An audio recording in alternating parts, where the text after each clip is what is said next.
Assalamualaikum warahmatullahi wabarakatuh. Perkenalkan, nama saya Mujaif Arif Mustafa. Saya akan menjelaskan materi tentang konsep pendidikan dalam perspektif aliran filsafat pendidikan perennialisme. Langsung saja, pendidikan merupakan salah satu aspek fundamental dalam kehidupan manusia yang berperan penting dalam membentuk karakter dan kemampuan individu. Dalam konteks filsafat pendidikan, terdapat berbagai aliran yang memberikan pandangan berbeda mengenai tujuan dan metode pendidikan. Salah satu aliran yang cukup berpengaruh adalah aliran perennialisme. Pada aliran ini menekankan pentingnya pendidikan yang berfokus pada ide-ide abadi dan kebenaran universal yang telah teruji oleh waktu. Perennialisme ini muncul dan berkembang sebagai respon serta pendekatan terhadap pendidikan revolusioner dan terhadap situasi yang mereka sebut sebagai krisis budaya dalam eksistensi manusia saat ini. Dalam bahasa Inggris, kata perennial itu diartikan sebagai berlanjut sepanjang tahun atau bertahan untuk waktu yang sangat lama, yang mencerminkan konsep keabadian atau kekekalan. Dari makna ini tersirat pesan mengenai nilai-nilai dan norma yang abadi, sehingga aliran perennialisme berpegang pada prinsip-prinsip tersebut. Pada aliran ini terdapat beberapa karakteristik. Yang pertama itu mengacu pada nilai dan norma dari masa Yunani kuno dan abad pertengahan. Yang kedua, berasumsi bahwa realitas adalah tujuan. Yang ketiga, itu menganggap bahwa belajar merupakan latihan dasar dan disiplin mental, serta yang keempat, menyatakan bahwa kenyataan tertinggi terletak pada alam yang penuh dengan kedamaian.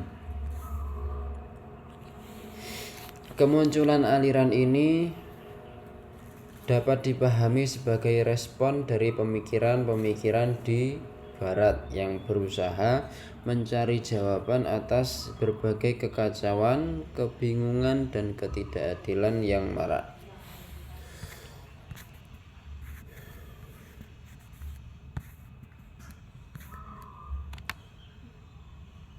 Terus pada filsafat pendidikan merupakan suatu cabang dalam filsafat yang fokus pada pemahaman hakikat pendidikan. Dalam pandangannya, kegiatan pendidikan dianggap sebagai objek yang penting untuk dikaji secara mendalam.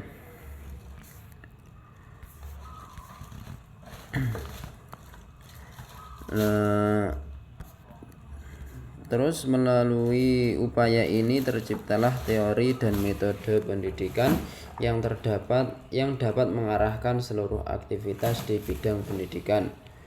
Studi filosofis tentang pendidikan yang luas dan mendalam ini mencakup beberapa kajian penting, antara lain yang pertama hakikat pendidikan, yang kedua ada tujuan pendidikan, yang ketiga ada hakikat proses pengajaran dan pembelajaran, yang keempat ada unsur-unsur dalam pendidikan, yang kelima ada ruang lingkup pendidikan, yang keenam ada hubungan pendidikan dengan kehidupan manusia, termasuk aspek etika, nilai, moral, dan estetika.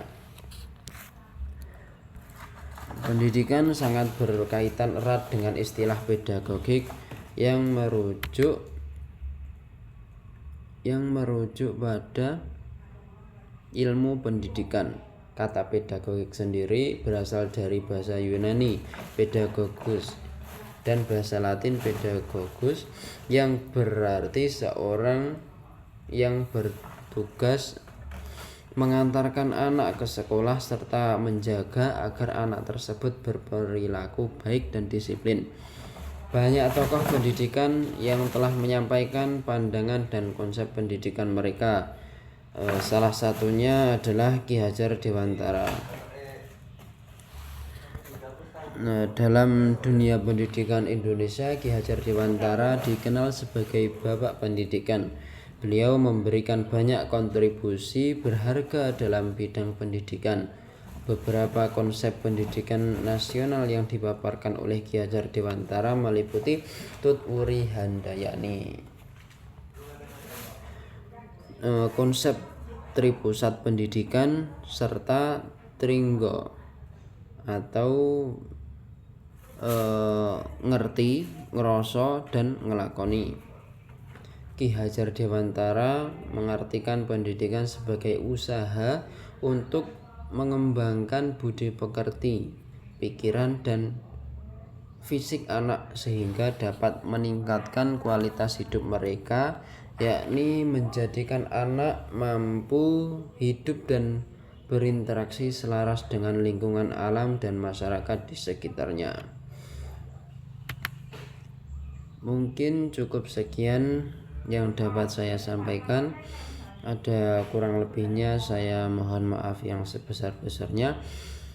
Wabillahi taufiq wal hidayah wa ridho wal inayah. Assalamualaikum warahmatullahi wabarakatuh.